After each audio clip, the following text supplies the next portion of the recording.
원망은 상대를 향한 칼이 아니라 자기 가슴에 박아두는 못이다. 정약용이 유배 초기에 남긴 말입니다. 그대들은 혹시 이런 적이 있으신가요? 누군가에게 서운한 일을 당한 뒤 며칠이 지나도 그 장면이 머릿속에서 사라지지 않는 경험 말입니다. 잠자리에 누우면 그때 그 사람의 표정이 떠오르고 그때 차마 하지 못했던 말이 혀끝에서 맴돕니다. 아침에 눈을 떠도 가슴 한쪽이 답답합니다. 분명 지나간 일인데 마음은 아직 그 자리에 멈춰 서 있습니다. 많은 사람들은 이렇게 믿습니다. 서운함을 오래 기억하는 것이 자신을 지키는 방법이라고. 쉽게 잊어버리면 또 당한다고. 그래서 상처를 꼭 쥐고 그 감정을 증거처럼 간직합니다. 그러나 진짜 문제는 상대가 준 상처가 아닙니다. 그 상처를 놓지 못하는 내 손에 있습니다. 상대는 이미 잊고 제 삶을 살고 있는데 아픈 것은 여전히 나 혼자뿐입니다. 정약용은 40의 나이에 강진으로 유배를 떠났습니다. 그를 모함한 자들은 조정에 남아 권력을 누렸고 그는 모든 것을 빼앗긴 채 낯선 땅에 내려앉았습니다. 처음 몇 해 동안 그는 분노에 사로잡혀 있었습니다. 밤마다 자신을 배신한 이들의 얼굴이 떠올랐고 억울함이 가슴을 짓눌렀습니다. 편지를 쓸 때도 책을 읽을 때도 그 감정은 그림자처럼 따라붙었습니다. 그는 원망이라는 짐을 등에 지고 매일을 살았습니다. 그러던 어느 가을날 마을의 한 농부가 정약용을 찾아왔습니다. 이웃과 땅 문제로 크게 다투었다며 분통을 터뜨렸습니다. 정약용은 조용히 듣다가 물었습니다. 그 이웃은 지금 무엇을 하고 있겠는가? 농부는 멈칫했습니다. 아마 저녁밥을 먹고 있겠지요.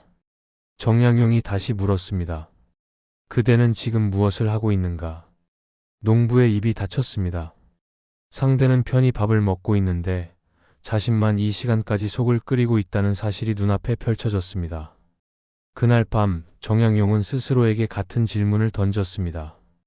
나를 모함한 그들은 지금 무엇을 하고 있는가? 아마 편히 잠들어 있을 것입니다. 그런데 나는 무엇을 하고 있는가? 그들을 원망하며 뜬 눈으로 밤을 지새우고 있습니다.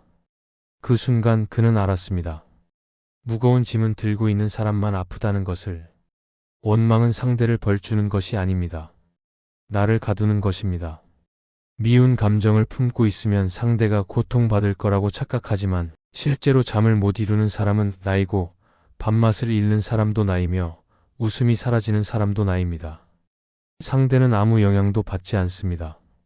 이것이 뒤끝의 가장 잔인한 속성입니다. 상처를 준 사람은 자유롭고 상처를 받은 사람만 갇힙니다. 이 이야기는 바로 그 지점에서 시작합니다. 왜 우리는 미운 감정을 놓지 못하는지, 그 감정이 우리에게서 무엇을 앗아가고 있는지, 그리고 어떻게 하면 그 짐을 내려놓을 수 있는지. 결론을 먼저 말씀드리지는 않겠습니다. 다만 하나의 실마리를 드리겠습니다. 정약용은 유배 18년 동안 500권이 넘는 책을 남겼습니다. 그것이 가능했던 이유가 있습니다. 그가 천재여서가 아닙니다. 원망에 쓸 시간을 글에 쏟았기 때문입니다. 그 전환이 어떻게 일어났는지 함께 따라가 보시겠습니까? 사람은 왜 미운 감정을 쉽게 내려놓지 못할까요? 흔히 성격 탓이라고 합니다. 뒤끝이 긴 사람은 원래 그런 성격이라고, 타고난 기질이라고 말합니다. 그러나 정약용은 다르게 보았습니다. 뒤끝은 성격이 아니라 상처받은 자존심이 보내는 신호라는 것을 그는 유배지에서 오랜 관찰 끝에 알아냈습니다. 사람이 서운함을 놓지 못하는 이유는 단순합니다. 그 감정을 내려놓는 순간 자신이 당한 것을 인정하게 되기 때문입니다. 억울함을 붙잡고 있는 동안에는 적어도 내가 옳다는 감각이 남아 있습니다. 상대가 잘못했다는 확신이 나를 지탱해 줍니다. 그런데 그것을 놓아버리면 나는 그저 당하고도 아무것도 하지 못한 사람이 되는 것 같습니다. 그래서 우리는 원망을 방패처럼 들고 삽니다. 자존심을 지키기 위해서입니다. 여기에 또 하나의 메커니즘이 작동합니다. 반복 재생입니다. 서운한 일을 겪으면 뇌는 그 장면을 반복적으로 되살립니다. 그때 내가 이렇게 말했더라면, 그때 내가 저렇게 대응했더라면. 이 반복은 문제를 해결하기 위한 것이 아닙니다. 이미 지나간 일이기 때문입니다. 그런데도 뇌는 멈추지 않습니다. 왜냐하면 그 감정이 해소되지 않았기 때문입니다. 마치 소화되지 않은 음식이 위장에서 계속 뒤틀리는 것과 같습니다. 감정도 소화가 필요합니다. 그런데 우리는 소화시키는 대신 계속 씹고 또 씹습니다. 정약용도 이 덫에 빠졌던 적이 있습니다. 유배 초기 그는 매일 밤 조정에서의 마지막 날을 떠올렸습니다. 자신을 탄핵한 상소문의 문장 하나하나가 선명했고 그때 자신이 했어야 할 반박이 끊임없이 머릿속을 맴돌았습니다. 어떤 날은 분노로 잠을 설쳤고 어떤 날은 억울함에 눈물이 났습니다. 몇 달이 그렇게 지났습니다. 그러던 어느 날 그는 자신의 얼굴을 물에 비춰보았습니다. 눈 아래 그림자가 짙었고 볼은 말라 있었습니다. 그는 중얼거렸습니다. 나는 그들을 벌하고 있는 것이 아니라 나를 벌하고 있었구나. 무거운 짐은 들고 있는 사람만 아프다. 이 깨달음이 그의 안에서 처음 싹튼 순간이었습니다. 뒤끝이 긴 사람은 나쁜 사람이 아닙니다. 오히려 자존심이 강하고 감수성이 깊으며 관계에 진심인 사람일 가능성이 높습니다. 대충 넘기지 못하는 것은 그만큼 상대에게 기대가 있었기 때문이고 쉽게 잊지 못하는 것은 그만큼 그 관계를 소중히 여겼기 때문입니다. 문제는 감정 자체가 아닙니다. 그 감정에 묶여 현재를 살지 못하는 것이 문제입니다. 원망은 처음에는 방패처럼 느껴집니다. 그러나 시간이 지나면 촉쇠가 됩니다. 나를 지켜준다고 믿었던 감정이 어느 순간부터 나를 가두기 시작합니다. 새로운 관계를 맺을 때도 과거의 상처가 걸림돌이 되고 좋은 일이 생겨도 온전히 기뻐하지 못합니다. 마음 한쪽에 늘 무언가가 걸려있는 느낌, 그것이 뒤끝의 실체입니다. 정약용은 이 구조를 꿰뚫어 보았습니다. 그리고 한 가지 질문을 남겼습니다. 그대가 지금 붙들고 있는 그 감정은 그대를 지키고 있습니까? 아니면 그대를 멈추게 하고 있습니까? 이 질문에 솔직하게 답할 수 있다면 이미 변화의 절반은 시작된 것입니다. 정약용이 강진에서 보낸 첫 겨울은 혹독했습니다. 추위만이 아니었습니다. 한양에서 함께 학문을 논하던 벗들 중 단 한 사람도 편지를 보내지 않았습니다. 그가 유배를 떠나던 날 반드시 돌아오실 것입니다 라고 말하던 이들이었습니다. 그 약속은 계절이 바뀌기도 전에 허공으로 사라졌습니다. 정약용은 처음에 그들을 원망했습니다. 배신이라고 생각했습니다. 그러나 시간이 흐르자 그는 다른 각도에서 보기 시작했습니다. 그들도 두려웠을 것입니다. 유배자에게 편지를 보내는 것만으로도 의심의 눈초리를 받을 수 있었으니까요. 그들이 나를 버린 것이 아니라 자기 자신을 지키려 했던 것일 수 있다는 생각이 들었습니다. 이해한다는 것이 용서한다는 뜻은 아닙니다. 다만 상대의 사정을 헤아리는 순간 원망의 무게가 조금 가벼워지는 것은 사실이었습니다. 어느 봄날 마을의 한 젊은 며느리가 정약용을 찾아왔습니다. 시어머니와의 갈등으로 밤잠을 설친다고 했습니다. 시어머니가 손님 앞에서 자신의 음식 솜씨를 깎아내렸는데 그 수치심이 몇 달째 가시지 않는다는 것이었습니다. 정약용은 물었습니다. 시어머니는 그날 한 말을 기억하고 있겠는가? 며느리는 고개를 저었습니다. 아마 기억하지 못할 것입니다. 정약용이 조용히 말했습니다. 상대가 잊은 말을 그대만 기억하고 있다면 그 기억은 누구를 위한 것인가? 며느리의 눈에 눈물이 고였습니다. 몇 달 동안 자신만 끙끙 앓고 있었다는 사실이 비로소 보였기 때문입니다. 시어머니는 평소처럼 살고 있었고 괴로운 것은 오직 자신뿐이었습니다. 무거운 짐은 들고 있는 사람만 아프다는 것을 그녀는 그 순간 온몸으로 느꼈습니다. 비슷한 일이 한 중년 남성에게도 있었습니다. 오랜 친구가 사업 문제로 자신에게 큰 손해를 끼쳤습니다. 친구는 사과 한마디 없이 연락을 끊었고 남성은 그 배신감을 3년 넘게 품고 살았습니다. 모임에서 그 친구의 이름이 나오면 얼굴이 굳었고 비슷한 상황을 만나면 과거의 분노가 고스란히 되살아났습니다. 그는 정약용의 글을 읽다가 한 구절에서 멈추었습니다. 원망을 오래 품는 것은 상대에게 내 오늘을 맡기는 것과 같다는 내용이었습니다. 그는 깨달았습니다. 3년 동안 자신은 그 친구에게 매일매일의 감정을 지배당하고 있었다는 것을. 가족 사이에서도 뒤끝은 깊은 상처를 남깁니다. 부모가 어린 시절에 했던 한마디, 형제가 명절에 던진 비교의 말, 배우자가 다툼 중에 내뱉은 날카로운 한 문장. 이런 말들은 시간이 지나도 지워지지 않습니다. 가까운 사이일수록 상처는 더 선명하게 남기 때문입니다. 그래서 명절마다 같은 갈등이 반복되고 같은 대화에서 같은 감정이 올라옵니다. 과거의 상처가 현재의 관계를 계속 방해합니다. 정약용은 이런 상황에 대해 이렇게 말했습니다. 가까운 사람에게 받은 상처가 더 아픈 이유는 그 사람에게 기대가 있었기 때문이라고. 기대가 없었다면 상처도 없었을 것이라고. 그러니 상처의 크기는 곧 사랑의 크기이기도 하다고. 이 말이 상처를 없애주지는 않습니다. 그러나 그 상처를 다른 눈으로 바라보게는 해줍니다. 미움 아래에 실망이 있고 실망 아래에 애정이 있었다는 것을 알아차리면 감정의 무게가 조금은 달라집니다. 뒤끝을 내려놓는다는 것은 상대를 용서하라는 뜻이 아닙니다. 이 점을 분명히 해야 합니다. 많은 사람들이 놓아라는 말을 들으면 거부감을 느낍니다. 당연합니다. 잘못한 사람은 상대인데 왜 내가 먼저 풀어야 합니까? 그것은 불공평합니다. 정약용도 같은 생각을 했습니다. 자신을 모함한 자들이 벌을 받지 않은 채 권력을 누리고 있는데 왜 내가 먼저 마음을 비워야 하는가? 그 질문 앞에서 그도 오래 멈추어 있었습니다. 그러나 그는 시간이 지나며 한 가지를 발견했습니다. 용서와 놓아버림은 같은 것이 아니라는 것을. 용서는 상대를 위한 행위입니다. 상대의 잘못을 없었던 것으로 만드는 것입니다.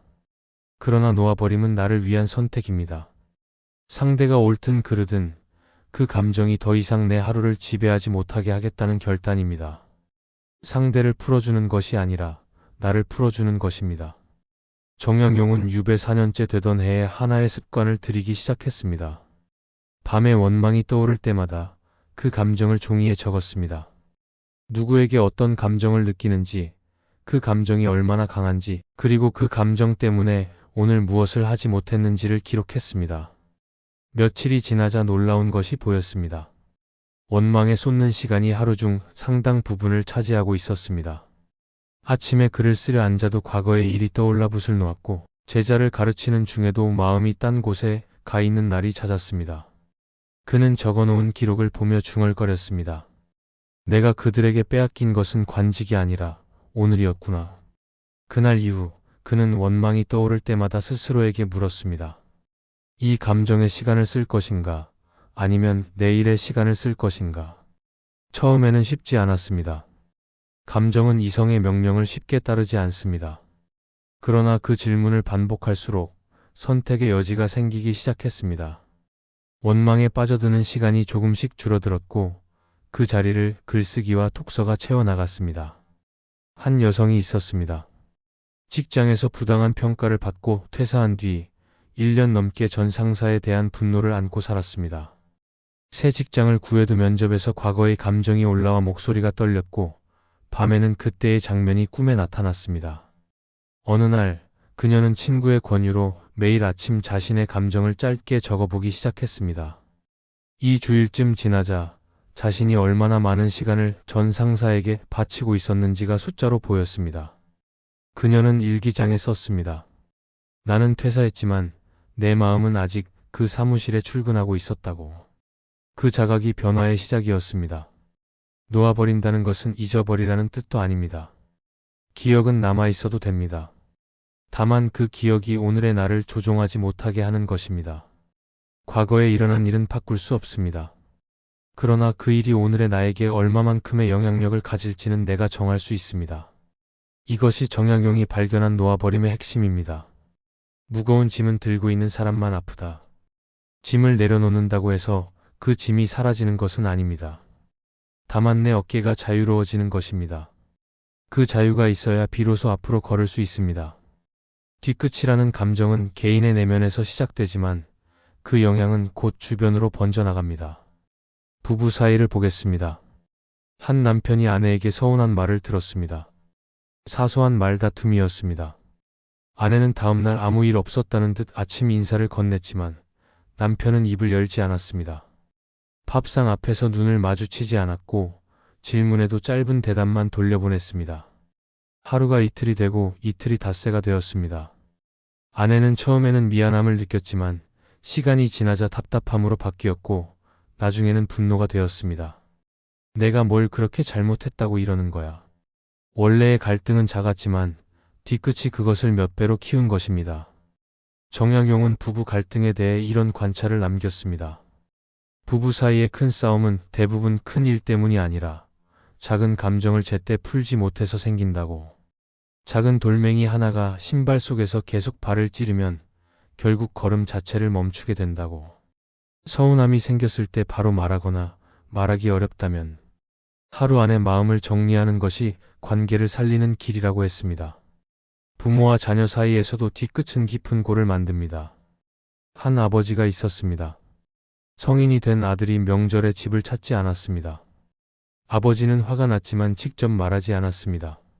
대신 다른 가족들 앞에서 아들 이야기를 꺼내며 비꼬는 투로 말했습니다. 그 말이 아들에게 전해졌고 아들은 더욱 발길을 끊었습니다. 아버지의 서운함은 이해할 수 있습니다. 그러나 그 서운함을 직접 전하지 못하고 뒤에서 돌려 말한 것이 관계를 더 멀어지게 만들었습니다. 뒤끝은 말하지 않은 감정이 엉뚱한 방향으로 터져나오는 현상이기도 합니다. 직장에서는 더 복잡한 양상을 보입니다. 한 팀원이 회의에서 자신의 아이디어를 무시당했습니다. 상사가 의도한 것은 아니었지만 팀원의 자존심에는 깊은 흔적이 남았습니다. 그 뒤로 팀원은 회의에서 발언을 줄였고 업무에 대한 열정도 눈에 띄게 식었습니다. 상사는 이유를 몰랐습니다. 그 팀원이 속으로 품고 있는 서운함을 알지 못했기 때문입니다. 말하지 않은 감정은 관계의 수면 아래에서 조용히 곪아갑니다. 겉으로는 아무 일도 없어 보이지만 안에서는 이미 균열이 시작된 것입니다.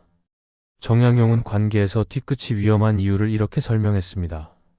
감정이 말로 나오면 그 크기가 정해지지만 말하지 않고 품으면 상상 속에서 계속 부풀어 오른다고.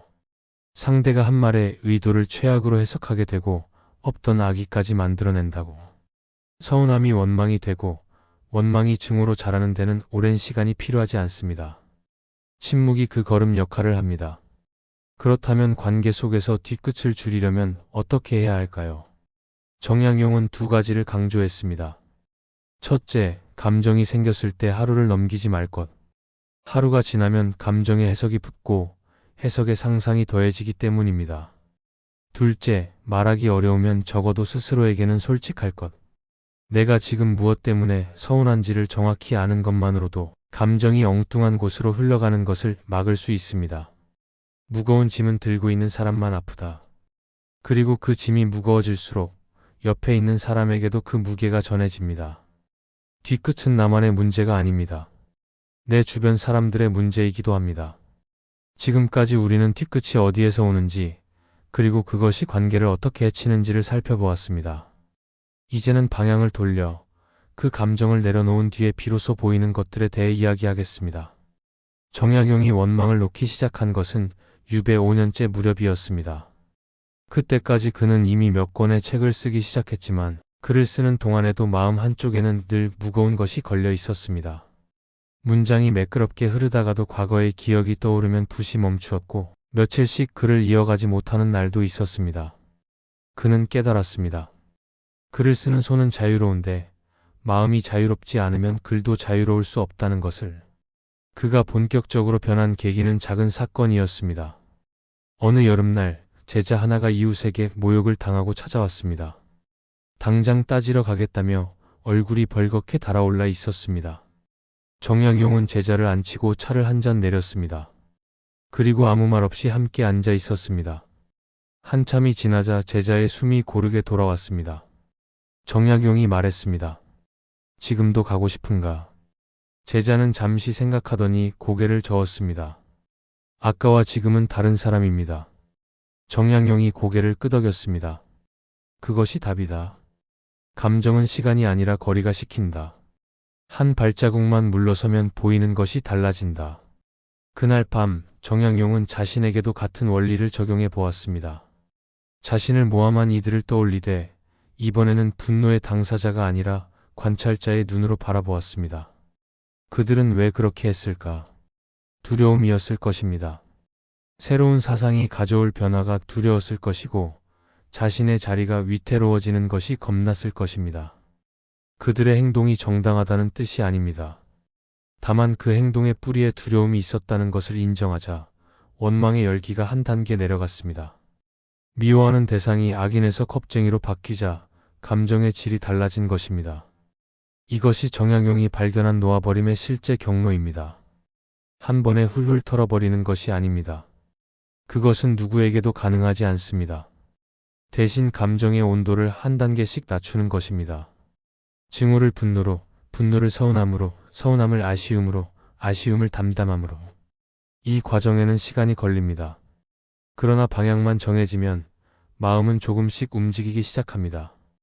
타인을 이해하려는 노력이 결국 자기 자신에게 돌아옵니다. 상대의 사정을 헤아리는 것은 상대를 위한 것이 아닙니다.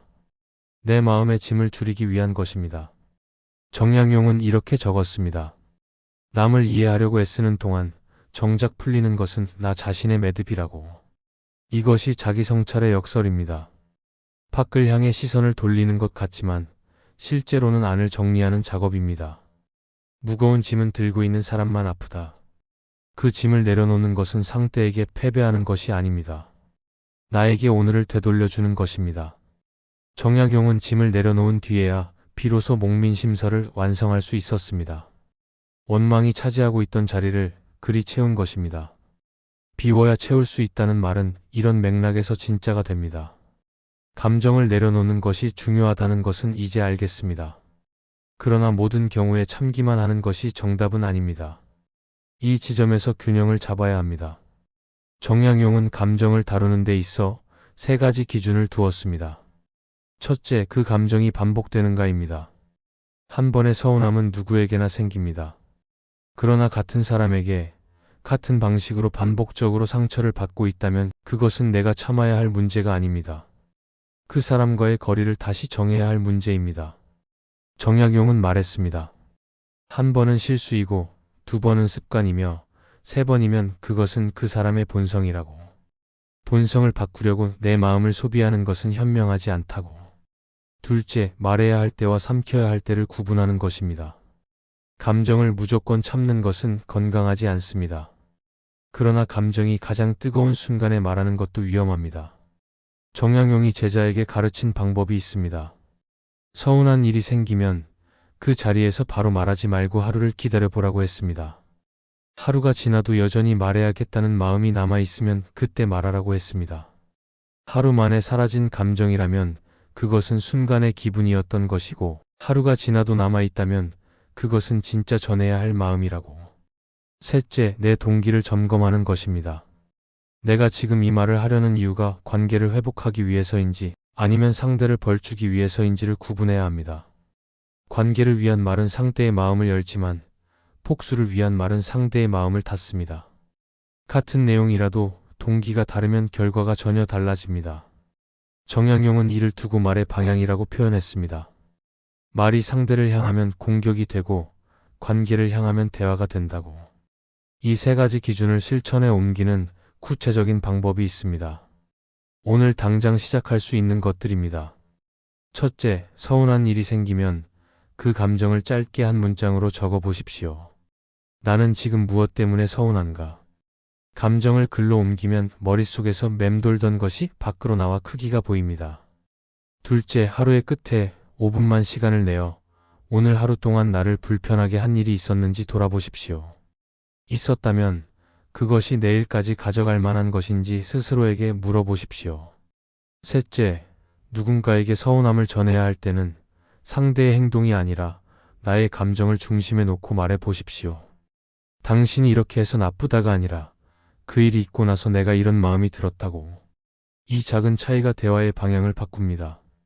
마음의 균형이란 모든 것을 참는 것도 아니고 모든 것을 터뜨리는 것도 아닙니다. 내려놓을 것은 내려놓고 전할 것은 전하되 그 사이에서 나를 잃지 않는 것입니다. 유배의 마지막 해, 정약용은 강진의 작은 언덕에 올라 먼 산을 바라보았습니다. 18년의 세월이 그의 몸 위로 지나갔습니다. 검었던 머리는 휘어졌고 고닫던 등은 조금 굽었습니다. 그러나 그의 눈은 맑았습니다. 젊은 시절의 불꽃 같은 눈빛은 아니었지만 그 자리에 고요한 깊이가 들어서 있었습니다. 그는 유배 초기의 자신을 떠올렸습니다. 밤마다 이를 갈며 원수들의 이름을 세던 자신, 억울함에 잠 못 이루고 분노의 밥맛을 잃던 자신, 그때의 자신에게 한마디를 건넬 수 있다면 이렇게 말하고 싶었습니다. 그 사람들은 그대의 관직을 빼앗을 수 있었지만 그대의 오늘까지 빼앗을 수는 없었다고. 그것을 내어준 것은 다른 누구도 아닌 그대 자신이었다고. 정약용은 유배에서 돌아온 뒤에도 자신을 모함한 이들을 다시 만나야 했습니다. 조정의 사정이 바뀌어 그들 중 일부는 여전히 권력의 자리에 있었습니다. 사람들은 그가 어떻게 반응할지 지켜보았습니다. 그러나 정약용은 아무 말도 하지 않았습니다. 복수하지도 원망을 드러내지도 않았습니다. 그저 자신의 일을 했습니다. 글을 쓰고 제자를 가르치고 남은 생을 정리했습니다. 누군가가 물었습니다. 선생은 그들이 미워지지 않습니까? 정약용은 잠시 생각하더니 답했습니다. 그들을 미워할 시간에 내가 쓸 수 있는 글이 한 편은 더 있다. 이 말은 초연함의 과시가 아니었습니다. 실제로 시간을 계산한 결과였습니다. 원망에 쓰는 시간이 곧 내 삶에서 사라지는 시간이라는 것을 그는 18년에 걸쳐 온몸으로 배웠습니다. 뒤끝이 빼앗아 가는 것은 마음의 평화만이 아닙니다. 시간입니다. 그리고 시간은 되돌릴 수 없습니다. 결국 남는 것은 무엇입니까? 누가 나에게 잘못했는지, 누가 나를 배신했는지 그런 기록은 세월 속에 흐려집니다. 남는 것은 그 시간 동안 내가 무엇을 했는가입니다. 원망하며 보낸 밤인지, 한 줄의 글을 쓰며 보낸 밤인지, 미움을 곱씹으며 보낸 아침인지, 가까운 사람에게 따뜻한 말을 건네며 보낸 아침인지, 그 선택들이 쌓여서 한 사람의 인생이 됩니다. 정약용은 유배지에서 500권이 넘는 책을 남겼습니다. 그것이 가능했던 것은 그가 천재여서만이 아닙니다. 원망에 바칠 수 있었던 시간을 글에 쏟았기 때문입니다. 미움이 차지하려던 자리를 가치 있는 것으로 채웠기 때문입니다. 그의 업적은 재능의 결과이기도 하지만 동시에 놓아버림의 결과이기도 합니다. 무거운 짐은 들고 있는 사람만 아프다. 이 말을 처음 들었을 때와 지금 같은 무게로 느껴지십니까? 아마 조금 다를 것입니다. 이 이야기의 시작에서 던졌던 질문으로 돌아가겠습니다. 그대들은 지금 누군가에 대한 서운함을 안고 살고 계십니까? 그 감정 때문에 잠을 설치거나 밥맛을 잃거나 웃음이 줄어든 적이 있습니까? 그렇다면 한 가지만 해보십시오. 오늘 밤 잠들기 전에 그 사람의 얼굴을 한번 떠올리십시오. 그리고 스스로에게 물어보십시오. 이 감정을 내일도 들고 갈 것인가? 대답이 무엇이든 그 질문을 던진 것만으로도 오늘은 어제와 다른 하루가 될 것입니다. 인생의 끝에서 돌아볼 때 우리를 빛나게 하는 것은 누구를 이겼느냐가 아닙니다. 무엇을 내려놓았느냐입니다.